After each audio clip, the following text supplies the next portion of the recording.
하나님의 말씀은 사도행전 13장 38절부터 43절입니다. 다 함께 합독하시겠습니다. 그러므로 형제들아 너희가 알 것은 이 사람을 힘입어 죄사함을 너희에게 전하는 이것이며 또 모세의 율법으로 너희가 의롭다 하심을 얻지 못하던 모든 일에도 이 사람을 힘입어 믿는 자마다 의롭다 하심을 얻는 이것이라. 그런즉 너희는 선지자들을 통하여 말씀하신 것이 너희에게 미칠까 삼가라. 일러스되 보라, 멸시하는 사람들아 너희는 놀라고 멸망하라. 내가 너희 때를 당하여 한 일을 행할 것이니 사람이 너희에게 일러줄지라도 도무지 믿지 못할 일이라 하였느니라 하니라. 그들이 나갈새 사람들이 청하되 다음 안식일에도 이 말씀을 하라 하더라. 회당의 모임이 끝난 후에 유대인과 유대교회에 입교한 경건한 사람들이 많이 바울과 바나바를 따르니 두 사도가 더불어 말하고 항상 하나님의 은혜 가운데 있으라 권하니라. 아멘. 하나님은 은혜를 주시는 분이십니다. 하나님이 은혜를 주시는 것은 예수 그리스도로 말미암아 우리에게 은혜를 주시는 분이십니다. 예수 그리스도를 통해서 우리에게 은혜를 주신다고 했을 때 가장 예수의 본질적인 것을 통해서 은혜를 주시는 것인데, 예수의 그 본질적인 부분을 우리 성도님들이 잘 알고 믿어야 됩니다. 그것이 무엇인가 하면은 예수가 하나님이고 하나님의 아들이라고 하는 것을 믿어야 되고 그가 구원자라고 하는 것을 믿어야 됩니다. 그런데 이 모든 것들을 믿을 만한 그의 공생의 삶과 그의 죽음과 부활과 승천과 재림까지 그런 것들을 통해서 바로 예수를 믿어야 되는 겁니다. 자, 예수의 이 땅에 성육신에서 오신 것과 또 그가 우리의 죄를 짊어지시고 저주를 담당하시기 위해서 피 흘려 죽으심과 그리고 하나님이 그가 죄가 없는 하나님이고 하나님의 아들이기에 성령으로 예수를 다시 살리신 이 일이 우연하게 발생한 것도 아니고 사람이 꾸며 만든 것도 아니라 바로 구약 성경에 이미 하나님이 뜻대로 하나님의 작정대로 계획대로 약속을 하셔서 그 약속이 이루어진 것이라는 것을 우리 성도님들이 잘 알고 예수의 말씀이 육신에 오신 이 성육신 사건과 그의 죽으심과 그리고 그가 부활하신 이 사실을 구약에 약속된 예언된 말씀이 이루어진 것을 확실히 믿으셔서 예수로 말미암아 하나님의 큰 은혜를 받으시기를 예수의 이름으로 축원합니다. 사도 바울은 오늘 본문의 43절에 그 회당 안에서 이 복음을 증거했을 때 그 유대인들과 유대교에 입교한 이방인들, 경건한 이 이방인들을 향해서 말씀을 나누고 그리고 그들에게 항상 하나님의 은혜 가운데 있으라고 그렇게 권합니다. 우리 성도님들이 항상 하나님의 은혜 가운데 살아야 이 땅에서 신앙생활을 잘 할 수가 있습니다. 이 땅의 모진 풍파, 근심, 걱정을 능히 이길 수 있는 것은 하나님의 은혜를 항상 받고 그 은혜 가운데 늘 거해 있어야 됩니다. 하나님의 은혜라고 하는 것은 하나님이 예수 그리스도를 통해서 우리에게 일방적으로 호의를 베풀어 주시는 것을 바로 은혜라고 하는 거예요. 하나님이 일방적으로 호의를 가지고 우리에게 주시고자 하는 것, 예수를 통해서 주시고자 하는 이 예수 그리스도의 은혜를 우리 성도님들이 가감없이, 조건 없이 어느 때든지 어떤 상황이든지 그걸 그대로 받으셔서 항상 하나님의 은혜 가운데 있으시기를 예수의 이름으로 축원합니다. 자, 바울과 바나바가 안디옥에서 출발해서 실루기아에서 배를 타고 구브로 살라미 도시를 거쳐서 바보라고 하는 도시에서 이때 총독 서기오 바울을 전도하고 그런 다음에 하나님이 다시 비시디아 안디옥, 그러니까 여기서 처음에 출발지 이 안디옥은 수리아 안디옥입니다. 지금 오늘 도착한 곳은 비시디아 안디옥이에요. 그래서 바나바와 바울과 바나바의 친척인 골로새 4장 10절에 보면은 생질이라고 조카라고 나와 있는데 마가 요한과 함께 배를 타고 버가라고 하는 밤빌리아 버가라고 하는 지역에 도착을 했어요. 이 바보에서 버가까지는 약 280km 정도 된다고 합니다. 그런데 도착하자마자 뭐 어느 때인지 모르지만 마가라고 하는 요한은 다시 어머니가 있는 예루살렘으로 돌아왔어요. 그래서 마가라고 하는 요한이 두 사도를 도와야 되는데 돕지 않고 예루살렘으로 돌아온 것은 학자들에 따라서 해석이 다양한데 사도행전 15장 37절부터 40절 사이를 보면 바울이 이 마가 요한이 중간에 예루살렘으로 돌아온 것에 대해서 매우 부정적으로 평가를 해요. 그래서 바나바와 이 이후에 아주 다퉈요. 바나바는 자기 친척인 마가라고 하는 요한을 데리고 가자 하는데 바울은 중간에 예루살렘으로 돌아간 것이 합당치 않다고 해서 거기서 둘이 다투고 바나바는 마가라고 하는 요한을 데리고 가고 또 바나바는 실라를 데리고 각각 전도여행을 각각 떠납니다. 자, 그런 가운데 다시 버가 지역에서 저기 비시디아 안디옥까지는 약 한 180에서 200km 정도 되는데 그 거리 가운데 아주 험준한 산맥이에요. 그러니까 가장 높은 산은 3,000에서 4,000m 정도 되고 평균적으로 1,000m 정도 되는 산들이 많아요. 우리나라에서 최고 높은 게 백두산인데 3,000m가 안 되죠. 저 강원도하고 경상도를 잇는 태백산맥이 어마어마하게 험하죠. 산맥이라 그래요. 근데 이 버가에서 안디옥까지는 최고 높은 게 3,000에서 4,000m예요. 평균 1,000m예요. 이 지역을 가는 게 얼마나 험난하겠어요. 강도의 위험, 산적의 위험, 강의 위험, 추위의 위험. 그런데 그거를 뚫고 안디옥에 도달을 합니다. 도달을 했는데 안식일에 유대인들은 주일날 예배를 하지 않고 토요일 안식일에 예배를 합니다. 안식일에 바나바와 바울이 회당 안에 들어갔어요. 예배드리러 들어갔지만은 복음을 증거할 아마 기회를 삼으려고 들어갔을 겁니다. 자, 들어갔는데 회당장들이 이 회당에는 많았어요.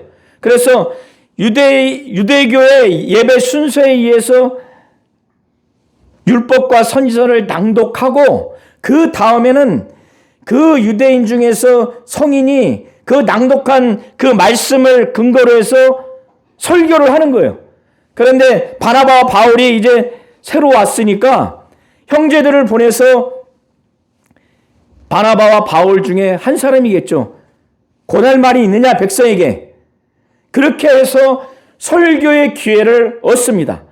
설교의 기회를 얻는데 이 안디옥에 있는 사람들은 유대인들도 있고 곧 이스라엘 사람들 그리고 이방인 중에서 개종을 했거나 아니면 개종을 하지 않았다 하더라도 경건한 하나님을 경외하는 경건한 사람들이 있어요.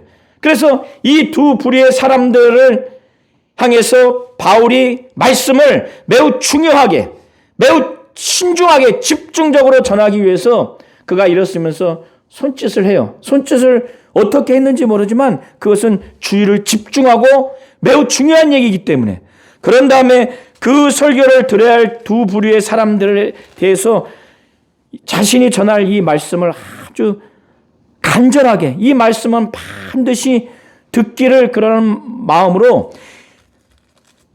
바울이 말하기를 15절에 보면, 16절에 보면은 이스라엘 사람들과 및 하나님을 경외하는 사람들아 들으라.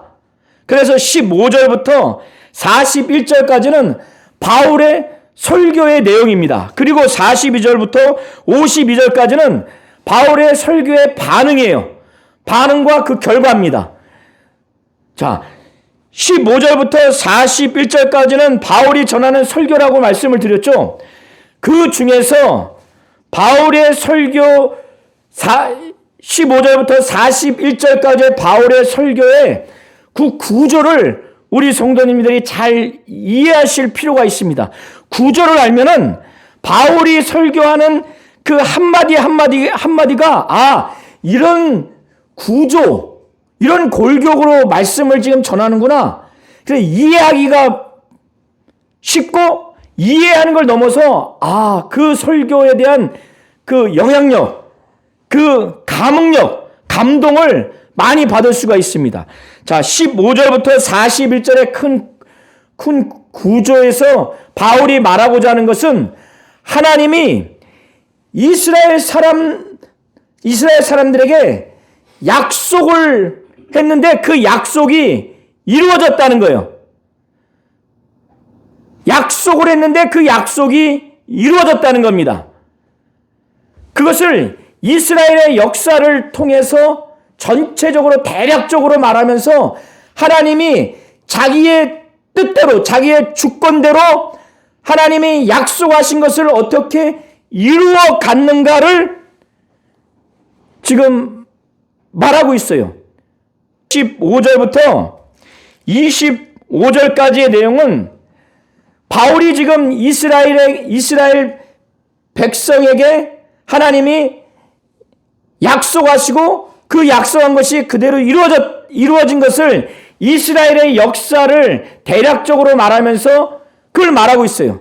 그 이스라엘 역사 가운데 하나님이 약속하시고 이루어진 그 일이 무엇인가? 바로 하나님이 자기의 뜻대로, 자기의 계획대로 이스라엘 민족을 하나님이 선택하셔서 그들의 조상을 선택하시고 애굽에서 나그네 된 그 백성들을 하나님이 400년 동안 그들을 번성하게 하셔서 그들을 높여서 하나님의 그 큰 권능으로 그들을 구원하시고 그래서 광야 가운데 살게 하셨는데 만약에 그때 순종하게 했더라면 바로 가나안을 들어가게 하셨을 텐데 그들이 거기서 하나님께 대해서 불신, 하나님께 반역하고 하나님에 대해서 믿지 못하는 이런 불신함과 불순종으로 그렇게 그들이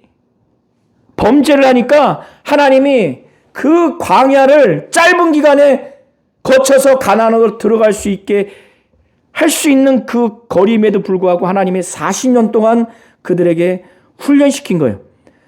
그때 하나님이 그들의 소행을 참아냈어요.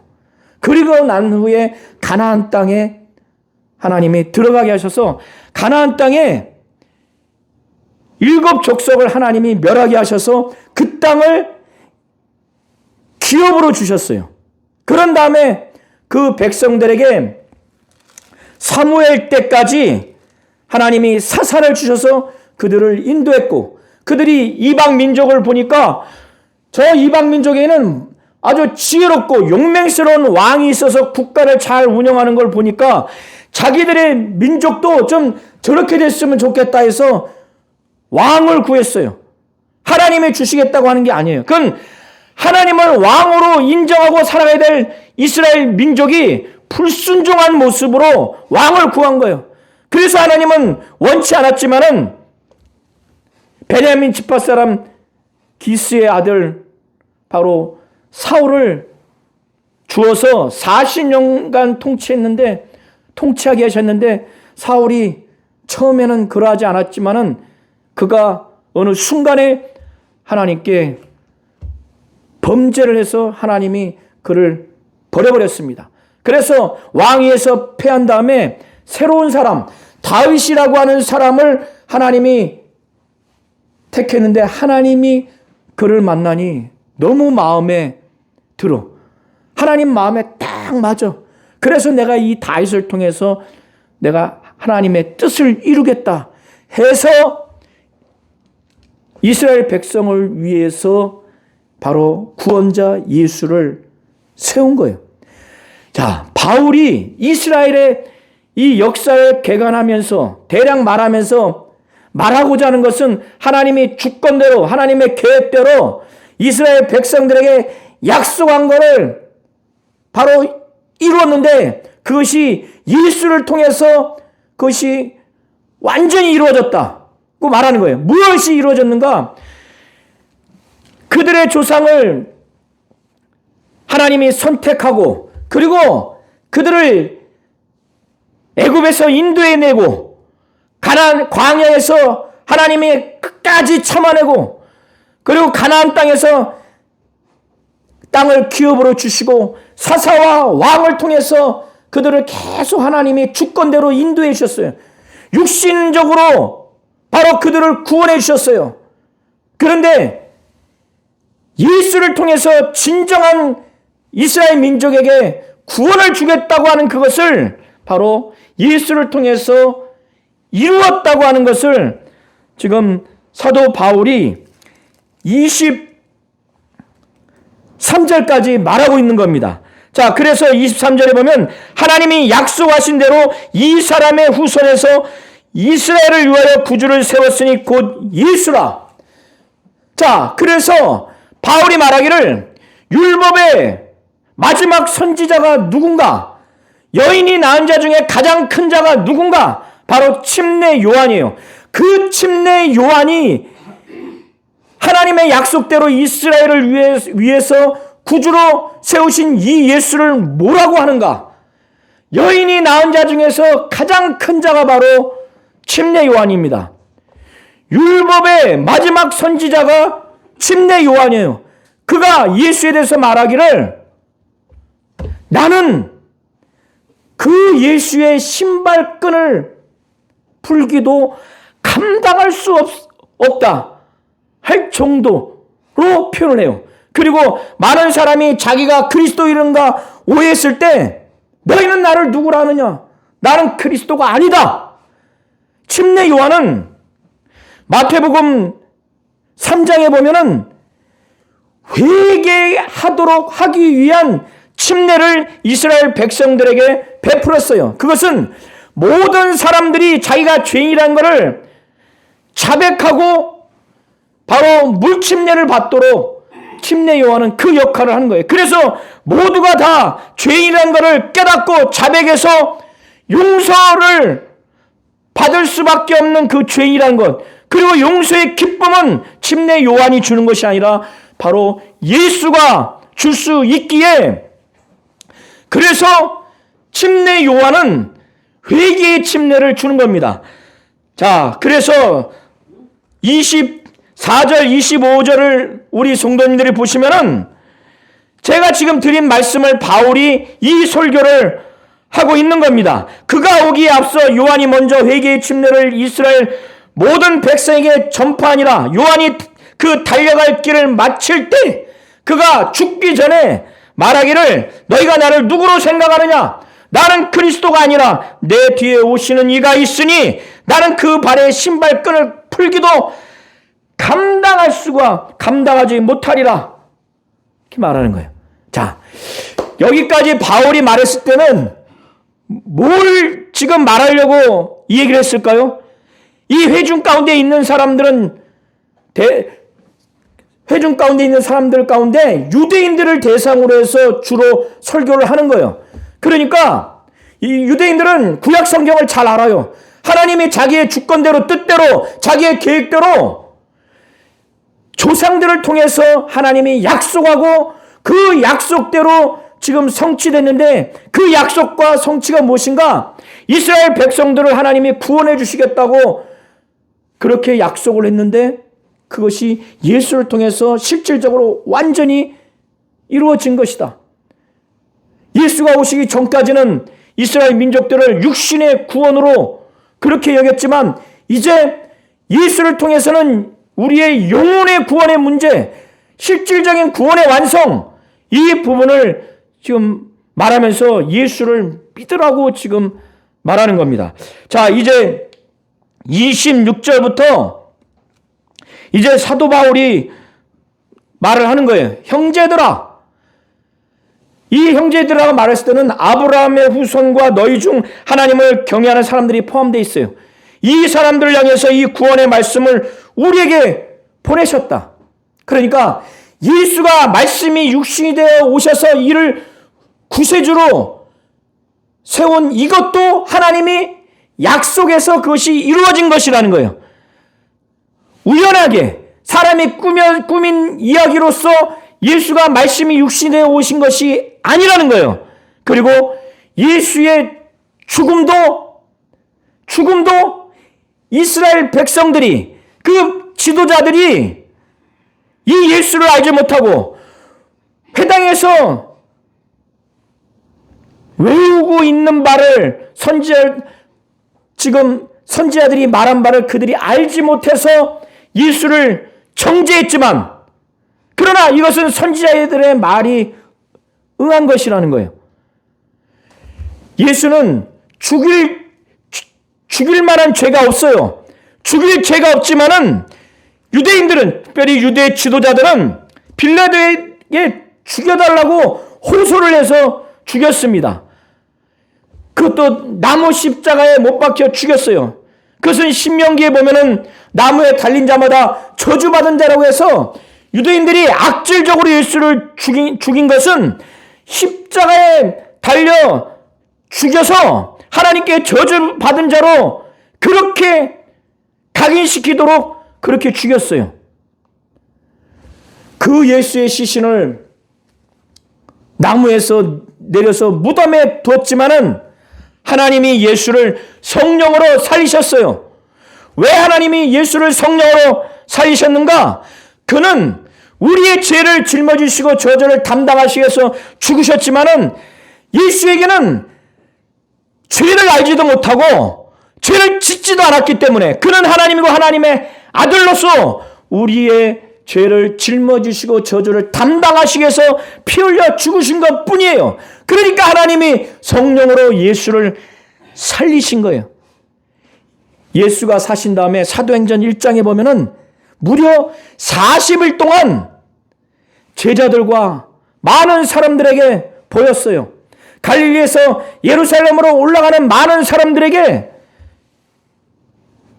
예수의 살아나심을 보였어요. 그래서 제자들은 많은 사람들에게 예수의 부활을 증언했습니다. 그런데 사도 바울은 그 이후에 예수를 만난 사람이기 때문에 직접 자기가 육신의 눈으로 예수의 부활을 목격한 게 아니에요. 그러나 바울과 바나바도 이 예수의 부활을 지금 당신들한테, 너희들한테 내가 증언한다고 말해요. 그때 이 바나바와 바울이, 특별히 바울이 예수의 부활을 증거하는 그 근거는 뭐냐? 예수가 부활하신다고 하는 것이 구약 성경에 이미 기록되어 있고 하나님이 예수의 이 부활을 통해서 이스라엘 조상들에게 약속하신 것이 그대로 이루어졌다. 그가 부활하심으로 말미암아 그 이스라엘 민족의 자손들에게 그것이 이루어졌다고 하는 사실을 증언합니다. 자, 우리 성도님들이 지금 제가 드린 말씀이 26절부터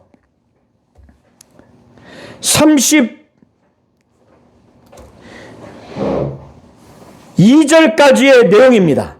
그래서 예수의 죽음도 우연한 죽음이 아니고 이스라엘 백성들과 이스라엘 그 민족의 지도자들이 그들이 격분해서 그들의 죄악으로 예수를 죽였지만은 그 예수의 죽음마저도 성경에 이미 선지자를 통해서 예언되어 있는 내용이 이루어진 것이라고 지금 말하는 겁니다. 우리 성도님들이 바울의 이 설교를 잘 이해하셔야 돼요. 예수님의 말씀이 육신에 오신 것도 하나님이 약속하신 것이 이루어진 것이고, 또 예수의 죽음도 약속하신 것이 이루어진 것이라는 것을 사도 바울이 지금 말을 하고 있는 겁니다. 그래서 27절을 보면은 예루살렘에 사는 자들과 그들 관리들이 예수와 및 안식일마다 외우는 바 선지자들의 말을 알지 못함으로 예수를 정죄하여 선지자들의 말을 응하게 하였도다 이렇게 말을 하죠. 그리고 28절 29절 보면 죽일 자를 하나도 찾지 못하였으나 빌라도에게 죽여달라 하였으니 성경에 그를 가리켜 기록한 말씀을 다 응하게 한 것이라. 자, 이해되시죠? 예수의 죽음도 구약에 이미 약속돼 있고 약속된 것이 그대로 성취된 것이라는 것을 바울이 지금 말하는 겁니다.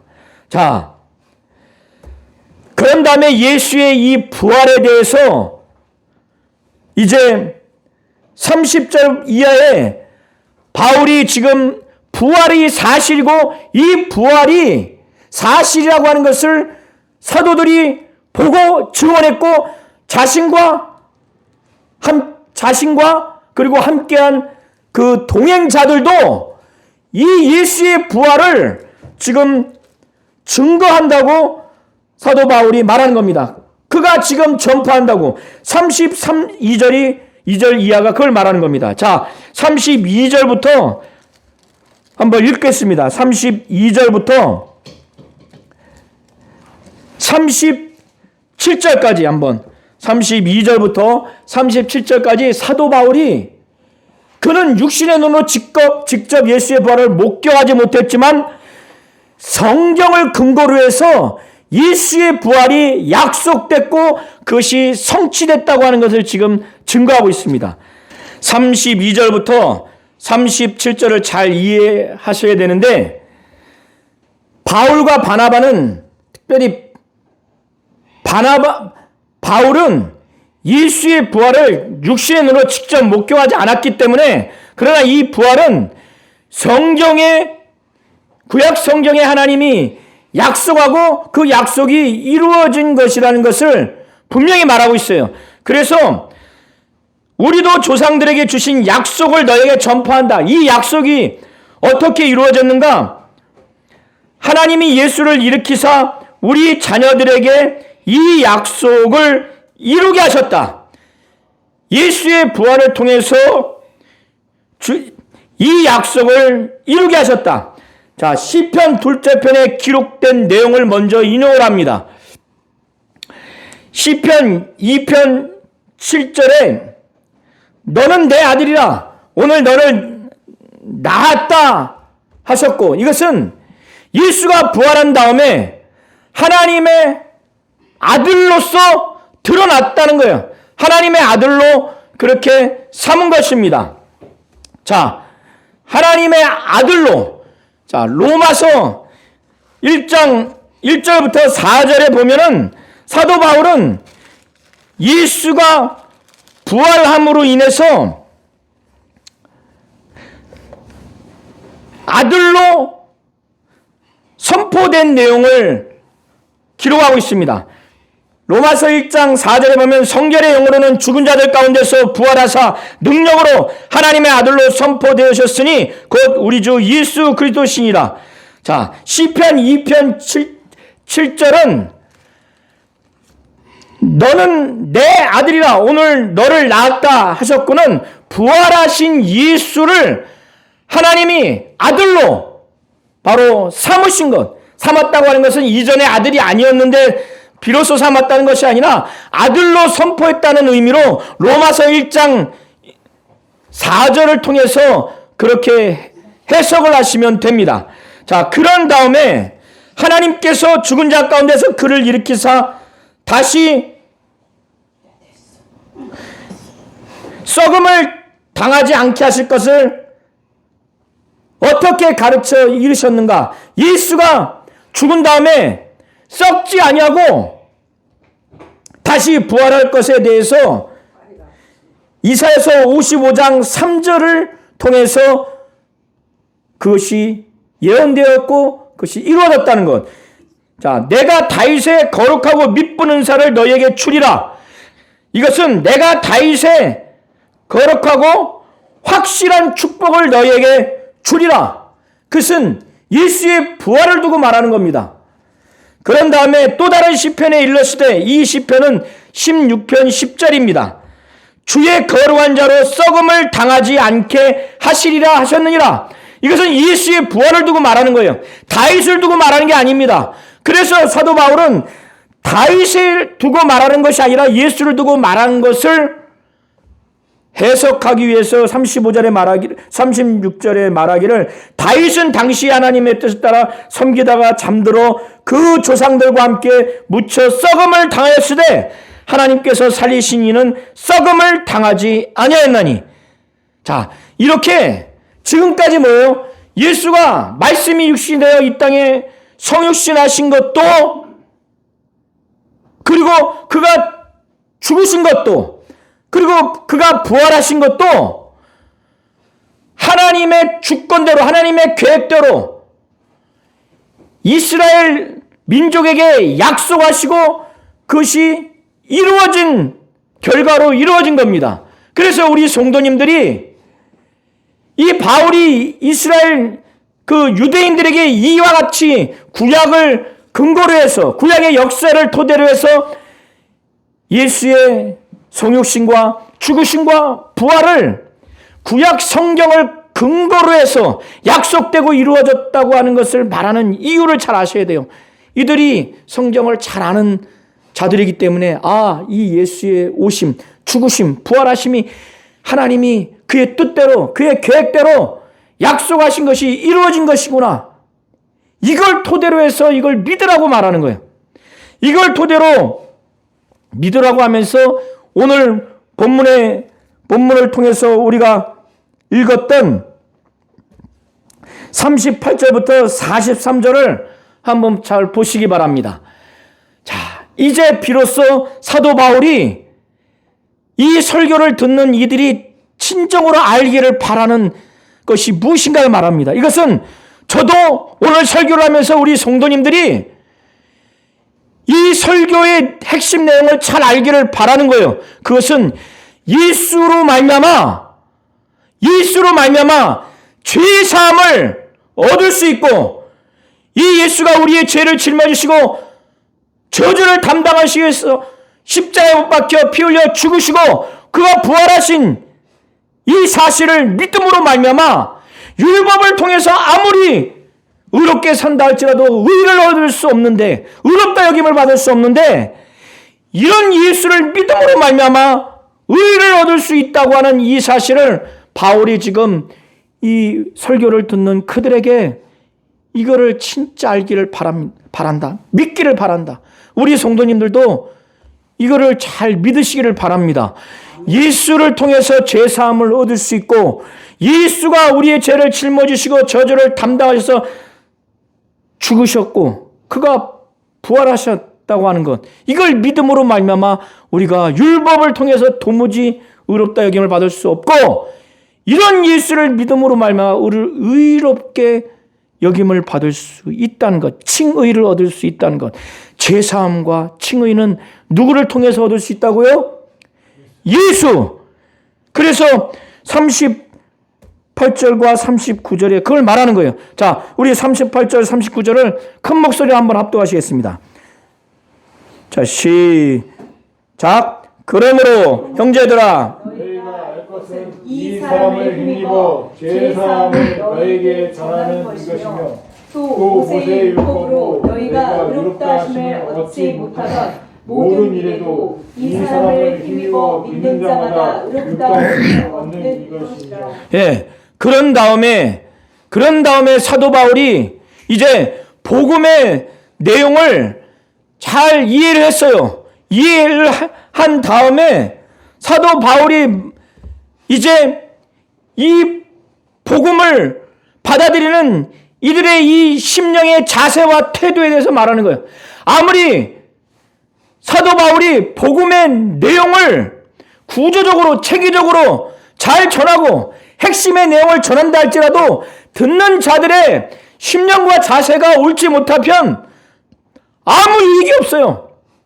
그래서 사도 바울은 그 유대인들의 오래된 조상들이, 과거 그 조상들이 하나님 앞에 불신앙으로, 불순종으로 대했을 때 받았던 그 처참한 결과와 같지 아니하도록 선지자들이 예언했던 그 불길한 예언, 그것이 너희에게 영향이 미치지 아니하도록 조심해라.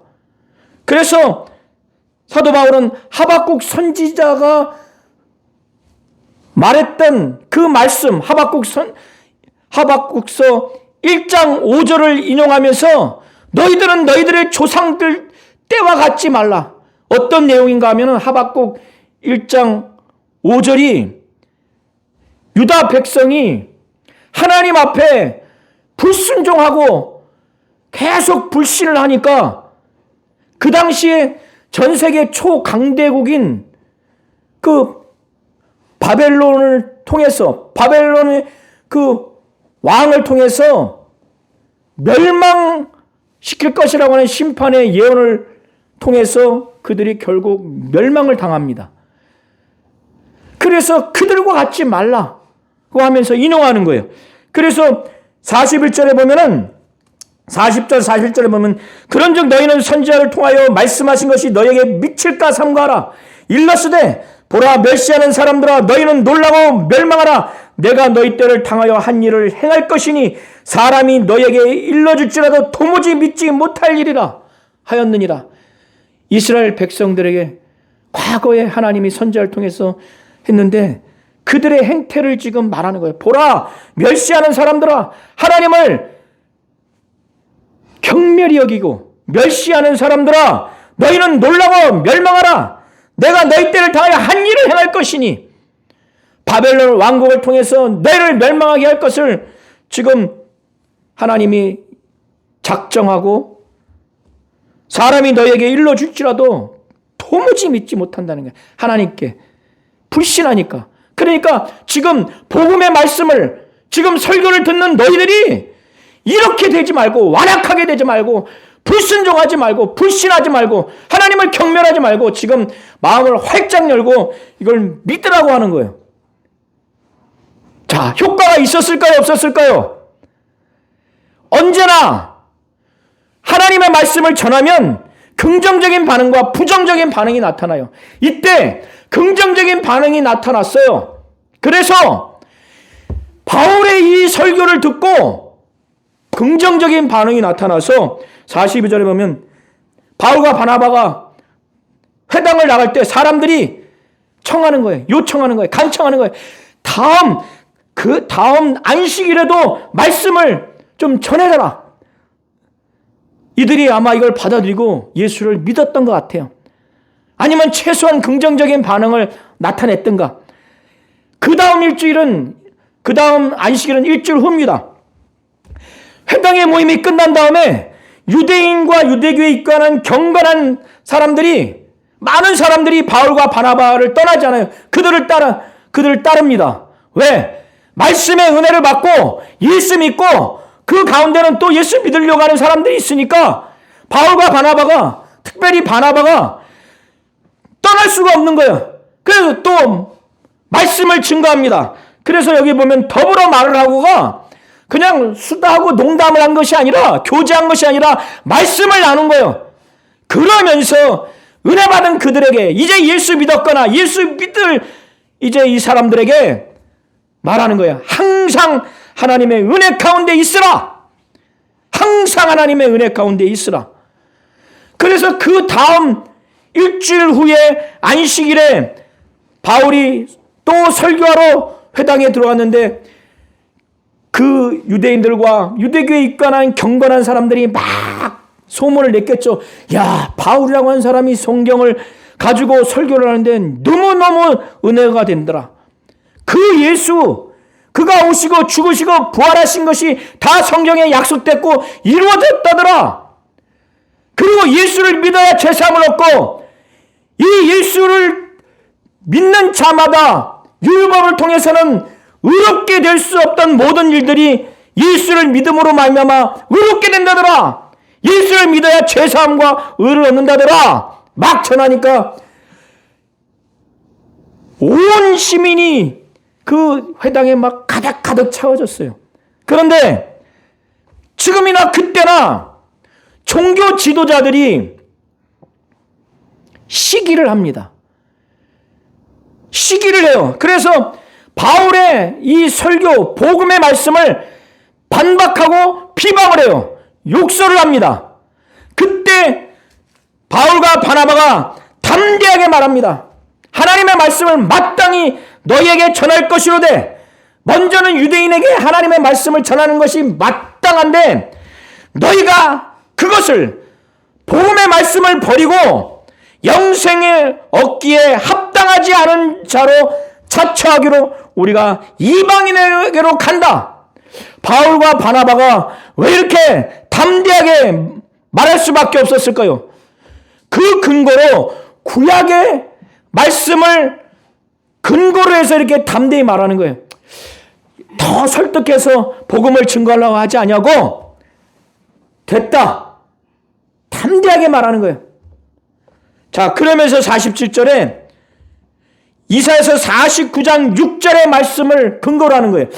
내가 너를 이방의 빛으로 삼아 너로 땅끝까지 구원하게 하리라. 이것은 본래 여호와의 종 메시아 예수를 두고 예언한 내용이에요. 이것대로 바울과 바나바가 이것이 그대로 자기들을 통해서 이루어질 말씀이라고, 자기들이 메시아라는 것이 아니라 메시아인 예수를 통해서 바로 그가 이방인의 빛이요 빛으로 삼아 너로 땅끝까지 구원하게 하리라고 하는 이 예수가 이방인의 빛이요, 그를 통해서 땅끝까지 복음이 증거되게 하는 구원이 이루어지도록 자기를 통해서 이루어져야 하는 말씀으로 적용하는 거예요. 이 말씀 때문에 담대하게 말하는 겁니다. 그러니까 이방인에게 이 구원이 전파된다고 하는 이런 내용으로 말씀까지 인용하니까 이방인이 기쁘죠. 너무 기쁘죠. 그래서 하나님의 말씀을 찬송해요. 말씀을 듣고 너무 좋으면 이 말씀에 막 영광 돌리는 거예요. 이 말씀을 경배하는 거예요. 하나님의 말씀으로. 그리고 그 가운데 영생을 주기로 작정한, 이것이 꼭 예정론으로 볼 필요는 없습니다. 하나님이 그때 유대인들을, 복음을 거부한 유대인들에게는 하나님이 영생을 주지 않죠. 그러나 마음이 열린 자들, 하나님이 영생을 주기로 작정한 자들은 다 믿었어요. 그러니까 그 지역에 복음이 막 증거됐습니다. 막 증거되니까 이 유대인들이 이 시기가 더 끌어올랐어요. 더 끌어올라서 이 바울과 바나바를 박해해서 내쫓으려고, 자기들이 할 수 없으니까 박해하고 내쫓을 수 있는 사람들을 선동해야 될 거 아니에요. 그러니까 이 당시에 경건한 귀부인들, 그리고 그 신의 유력자들을 선동해서 바울과 바나바를 박해하여 그 지역에서 쫓아냅니다. 그런데 두 사람이 이렇게 쫓아내면서 가면서 예수께서 제자들에게 가르친 내용이 있어요. 복음을 전하다가 그 복음을 받아들이지 않는 모습으로 대하거들랑 발에 먼지를 떨어버려라. 그래서 51절에 보면 두 사람이 그들을 향해서 발에 티끌을 떨어버리고 이고니온으로 이동을 합니다. 이것은 이 발에 티끌을 떨어버린다고 하는 것은 이들은 최선을 다했어요. 받든지 안 받든지, 특별히 받지 않았을 때 그 심판의 책임은 그들에게 있다는 의미로 또 받으시면 됩니다. 자, 바울과 바나바가 핍박을 당하고 여기 있어서 쫓겨났어요. 이 엄청난 수백 킬로를 거쳐서 복음을 증거했는데 이렇게 영감 있는 충성된 바울과 바나바도 박해를 당하고 쫓김을 당합니다. 그런데 그걸 보면서 좌절하고 낙심하지 아니하고 남아있는 형제들은 기쁨이 충만해요. 성령이 충만합니다. 우리 성도님들이 오늘 사도행전 13장 13절부터 52절은 우리 성도님들이 몇 구절을 이해하려고 하면은 전체 구조를 이해하기가 되게 어렵습니다. 그러니까 제가 우리 성도님들한테 처음부터 말씀드린 것처럼 하나님이 자기의 뜻대로, 주권대로, 계획대로 이스라엘 사람들에게 약속하신 것을 이루셨다. 그 약속한 것이 무엇이고 그것이 이루신 것이 무엇인가? 이스라엘 백성들에게 예수가 오시기 전까지는 육신의 구원을 말씀하셨지만 예수를 통해서 영적인 구원을 예수를 세움으로 인해서 이루어 가신 것. 그래서 이스라엘의 역사를 사도 바울이 말하는 거예요. 하나님이 우리 조상들을 선택하시고 애굽에서 인도하여 내주시고 구원해 주시고 광야에서 하나님이 참으시고 가나안 땅에서 땅을 기업으로 주시고 그 이후에 사사와 왕을 통해서 하나님이 계속 하나님이 이끌어 주시다가 이스라엘을 위해서 이 예수를 세우셨다는 거예요. 그런데 이 예수가 육신을 갖고 오시고 죽으시고 부활하신 모든 것이 하나님의 약속이 되어 있었고 그 약속이 이루어진 것이라는 겁니다.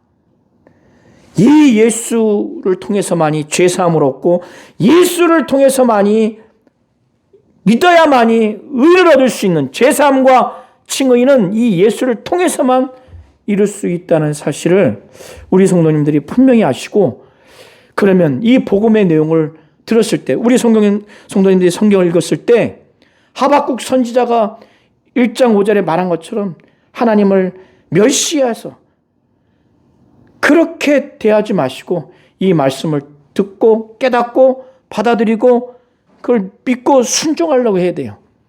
특별히 아직 예수를 잘 믿지 못하는 분들, 성령 받지 못한 분들은 오늘 설교를 다시 들으시고 또 유튜브를 통해서 잘 들으셔서 이 말씀을 그대로 믿을 수 있도록, 이 회당 안에 많은 사람들이 믿지 않습니까? 근데 똑같은 설교를 듣는데 사람들을 선동해서 박해해서 내쫓는 사람도 있어요. 비방하고 반박하는 사람도 있어요. 어찌 그래요? 한 공간에 있는데. 그러니까 말씀을 전하는 바울에게 문제가 있는 게 아닙니다. 그는 핍박을 당해서 긴 이고니온으로 갔지만 남아있는 성도들은 어쩌냐 우리 사도 바울 어쩌냐 하자냐고 기쁨이 충만하고 성령이 충만합니다. 하나님은 우리 성도님들에게 은혜를 주시는 분이시고 은혜를 주시되 예수 그리스도를 통해서 은혜를 주시는 것을 분명히 하시고 항상 하나님의 은혜 가운데 있는 우리 모든 성도님들이 되시기를 예수의 이름으로 축원합니다.